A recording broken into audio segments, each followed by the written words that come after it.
Shalom à tout le monde, frères et sœurs, shalom. C'est votre frère Saïd Gauthier qui est sous la caméra comme ça, qui est en train de prêcher, qui veut dire quelque chose à le peuple du Seigneur, ce que le Seigneur qui nous a donné la vie. Bon, avant toute chose, prions pour l'éternel. Père, toi, Saint, merci pour la vie que tu nous as donnée. Merci pour les grands œuvres que tu nous as faites dans la vie. Merci pour les grands mystères que tu as fait. Père, merci aux ânes à ton nom. Papa, viens dresser et amène le cœur à ce qu'ils vont comprendre. Amène les oreilles à ce qu'ils vont faire. Ils vont comprendre quelque chose. Papa, merci. Gloire à ton nom. Alléluia à ton nom. Aux ânes à ton nom. Au nom puissant de Jésus-Christ. Merci. Comme le thème que je veux baser cette soirée est les grandes valeurs du trésor du ciel. Quelles sont les grandes valeurs du trésor du ciel? Quelles sont les grandes valeurs du trésor du ciel? Mon ami, si tu veux aller au ciel, mais comment passer pour aller au ciel? Malgré que actuellement les jeunes ne sont pas dignes, les jeunes sont dignes, mais je ne suis pas en train de dire que les jeunes ne sont pas dignes. Les jeunes sont dignes d'aller, mais les manières, les actes que nous posons, ne nous conduisons pas à aller. Comment faire, Père? Comment faire pour aller? Il y a les parents là-bas, il y a les frères là-bas, il y a les soeurs là-bas. Comment faire, mes amis? Comment faire? Nous-mêmes, comment on le sait toujours. Menons des bonnes vies. Maintenant, quelles sont les bonnes vies à mener sur cette terre qui va t'amener à ce que tu vas aller sur la terre promise? Toi, aujourd'hui, ta terre promise, c'est le ciel. C'est pas dans le temps de Jésus, le terre promise était Canaan. Non! Ta terre promise actuellement, c'est le ciel. Parce que tu peux dire, ma terre promise, c'est aller en Amérique, c'est aller. Pas comprendre, mais c'est pas ça.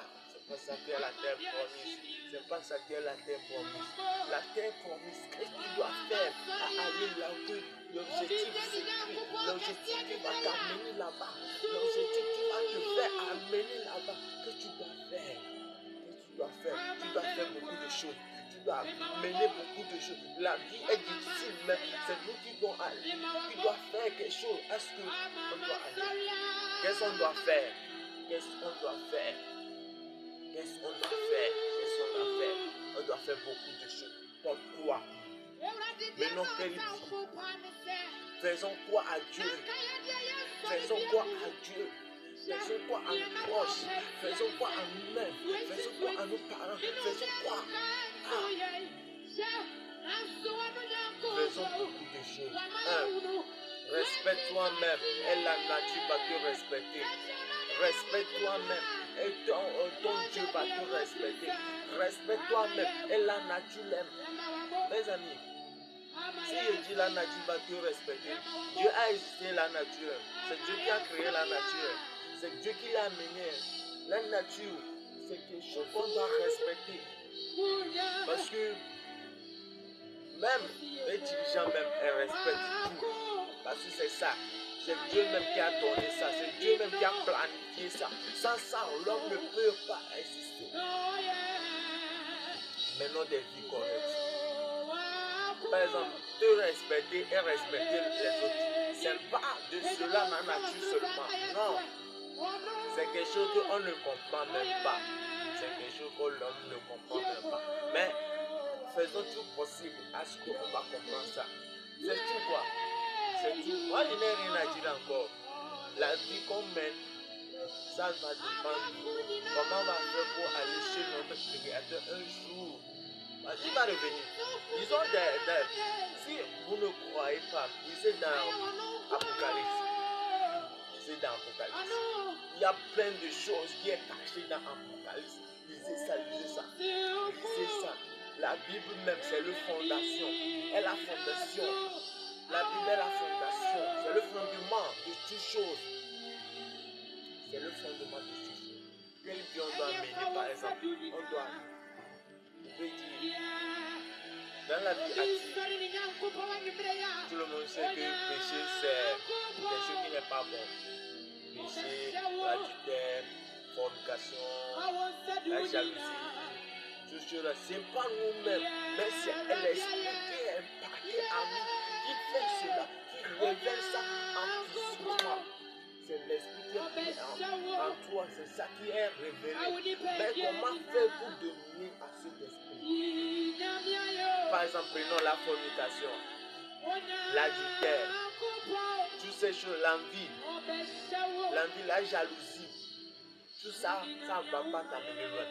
Tout ça, tu peux faire ça sur la terre, sur cette terre. Mais ça ne va pas t'amener là où tu as décidé à aller. Par exemple, prenons les choses terrestres. Si tu ne te donnes pas des conditions, par exemple, on dit tu vas aller en Amérique, mais tu n'as pas de visa, tu peux aller en Amérique. Non, tu ne peux pas voyager, tu ne peux pas aller là où tu veux aller. C'est de la même manière, aller au ciel, c'est avoir une visa. Quel visa? C'est tout simple. Le visa que le Seigneur nous donne, elle est simple, mais elle est compliquée. Je dis, elle est compliquée, c'est pas quelque chose qui est très... Parce que un enfant de Dieu doit traverser beaucoup de choses. Un enfant de Dieu doit mener beaucoup de choses. Un enfant de Dieu, avant de réussir ça, doit avoir des difficultés. Doit avoir beaucoup de difficultés. Alors aujourd'hui, si tu veux être en Christ, c'est normal. Tu vas évoluer. Un jour, tu vas évoluer. Un jour, tu vas perdre. Un jour, tu vas évoluer. Un jour, tu vas perdre. Un jour, tu vas évoluer. Un jour, tu vas avoir d'argent. Un jour, tu ne vas pas avoir. En Christ, il y a tout ça là. Si tu ne sais pas, moi, je vais te dire ça. En Christ, il y a tout ça là. Mais comment dominer à ça? Comment tu vas faire pour dominer à ça? C'est ton maîtrise de soi. Maîtrise avec la parole de Dieu. Tout ça là va sortir. Disons un peu dans Matthieu 13, verset 44 à 45. C'est ce qu'il dit. Il dit quoi là-bas? Il dit le royaume des cieux est encore semblable à un trésor caché dans un champ. L'homme qui l'a trouvé le cache et dans sa joie, il va vendre tout ce qu'il a et acheter le champ. Qu'est-ce que tu as? Tu as de la vérité que tu dois dire. C'est ça que tu as. La vérité, la vie que tu dois mener, c'est ça que tu as.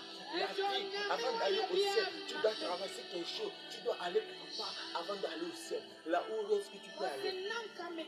C'est pas je dis tu vas aller. Genre, tu vas aller dans... Non. Tu vas aller où? C'est la maîtrise de la Bible.